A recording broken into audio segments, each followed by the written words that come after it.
So we are going to install a drip system. So we got this idea because last summer we had just some hanging pots and a few on the dock, and they needed to be watered regularly, all that stuff. And knowing us, especially next summer and the summer after, we'll be out and about on the boat off the dock, so we want to keep them watered. So we started looking into different drip systems and decided to go for a solar drip system. So I just ordered it on Amazon and it arrived. And so yeah, so let's look at it. So we've got, this is the control panel. This is the hose that it comes with, but I ordered this hose. Little nozzles, solar watering system, hopefully will help me know how to put it together. And then our solar pad and more of these things. So, that being said, the idea is to have a hose that comes up from the water, the river water, into this system, which is a pump, and it has a timer and all those settings on it, that is powered by this solar charger, and goes into the tubes. So after it's pumped here, it's pumped out into the tubes to these stakes that are in the different pots. So now I just gotta figure out how the heck it works. You can do it. You can do it. So to start, I have the digital part and the solar part, and we need to get those mounted. So they just plug in and then, you know, solar just works. It's already powering on. You can see it's got not very much charge or anything, but it's already working. But so the solar panel portion of it is going to go up here where we have our solar panels for our lights out here. So we're going to mount it with those because it gets a really good amount of sun and light. And then we'll have to bring it in somehow to mount it. And we were thinking in our shed in here. So Matt went to go grab the ladder, and we cleaned out a section of our really dirty shed. And we're gonna mount it right there, the digital part there, and the solar up there in our shed.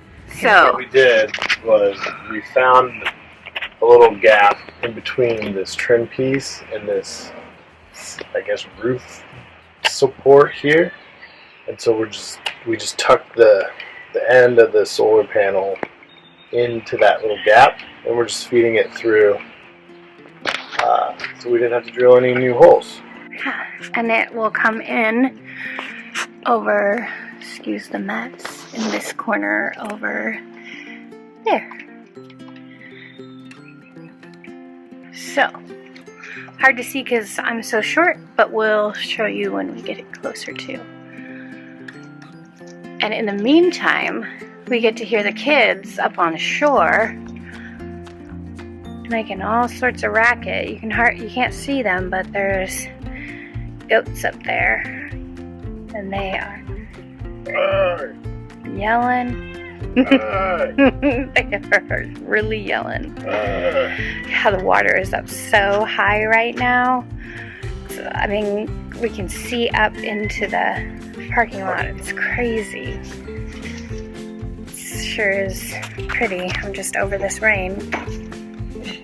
So I guess technically at this point we don't really need this, but we will at some point.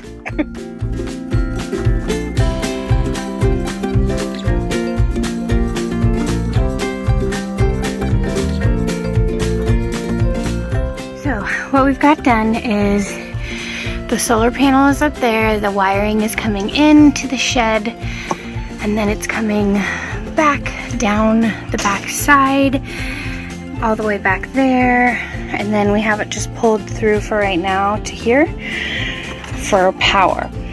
Now we're working on getting the water system hooked up to go into this. So we fed the piping feed line into the water, and now Matt has got it over here. Bruzzo is. Oh no! Hi. Whoa, she's getting adventurous. Are you gonna come out? Are you gonna do it? How do you feel? What do you think? Nope, just kidding. So now, now on the end of that is where we're gonna install. Yeah, so what I had to do was reach my hand in the cold ass water and grab this thing, pulled it under, and now it's coming out under the shed. From the water. From the water. And so this thing, it appears to be just a quick connect type fitting. So should just push that in and yeah, done. Now it's in it. Now we've got a filter. Now we just throw that in the water. Well, what happened? we want to make sure it's not, nobody's going to catch it on there. Oh, we'll pull in the slack. Oh, okay. Yeah. Okay, good. Yeah. Okay. I was like, I don't want people to like have an extra line just kind of going in the water. Yeah, we'll pull in the slack here. Yeah, and it got great because we didn't have to like drill any holes or do anything like that. We were just able to use like what already was existing, because there's just like small little crevices, and then obviously there's just dock underneath here that we were able to feed it through because it was small enough. Yeah, and because it's a floating dock, well, the shed will always be at the same level as the water. Yeah. So even when the water level is really low, we just go down with the water. So that'll work for the summertime, because that's when these will need to be watered the most. yeah. It's when the river is down at its lowest. And you might be able to catch a fish with it. Just say. Dinner. Dinner.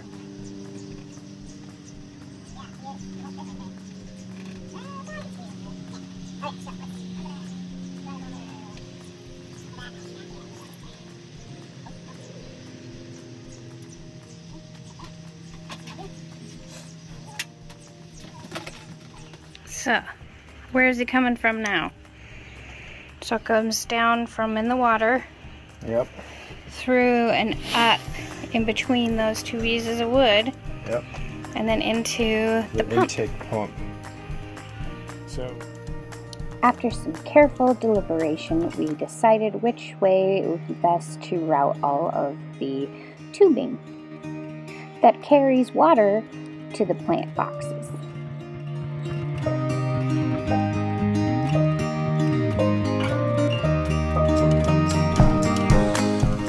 We successfully have it all hooked up to each pot, coming from down there up into the thing here, the pump, all the way up through the roof there, and then it tees off here and goes over, tees off again for these, and then comes down here, goes down here and tees off to those two. So we have to charge our guy overnight because he needs 8 hours, so I think it'll be probably best then we can do it overnight. And it comes with a little plug-in charger, so we'll plug that in tonight so that it'll charge overnight, so that we can get it set up and programmed and going.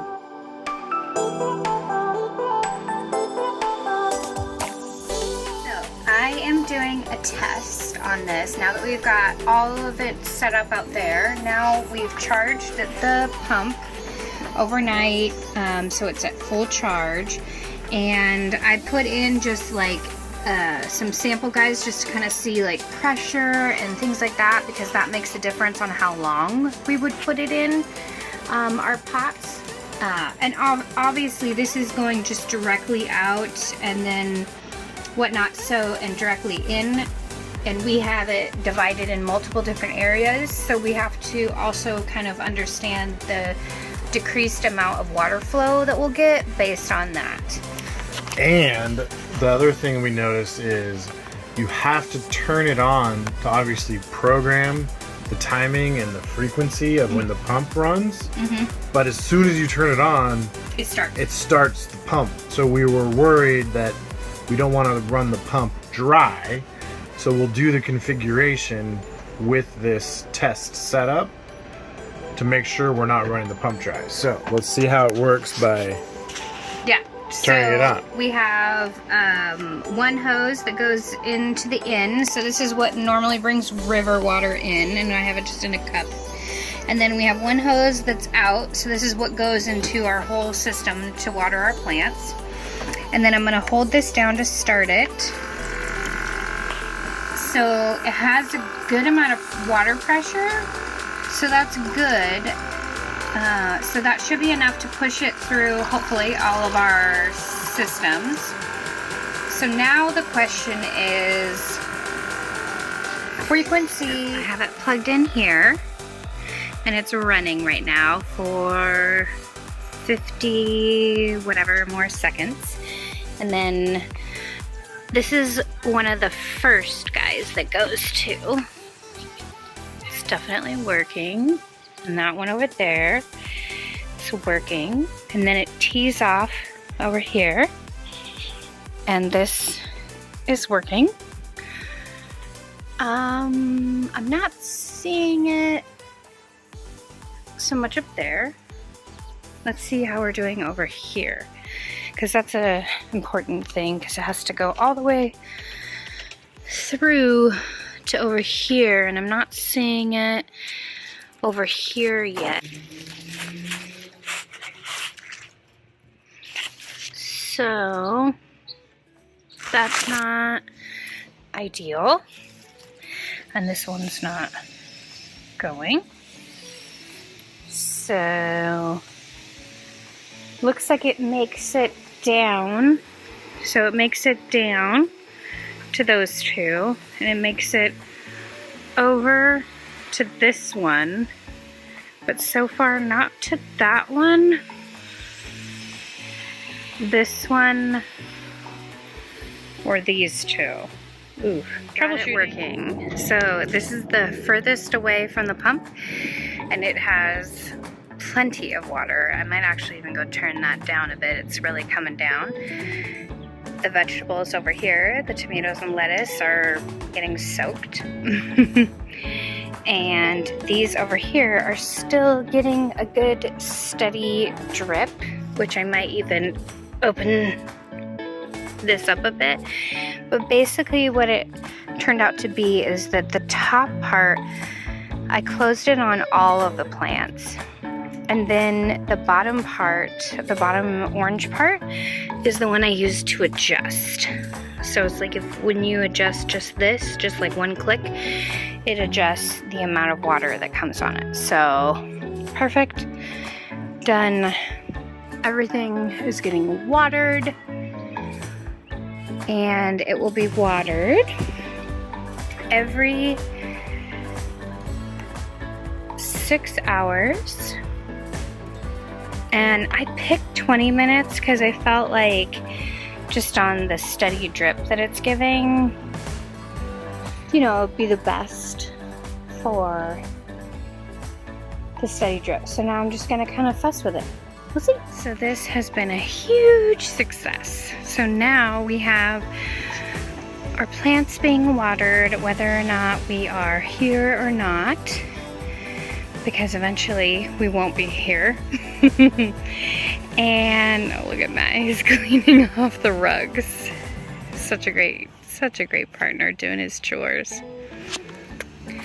And then, but anyway, so all of these are working great, and I'll just kind of keep watching and adjusting them with the 20 minutes every 6 hours, and just make sure. Luckily, all of our pots have holes in them, so it doesn't matter. They won't get the water won't gather in them. So it's really great. Success.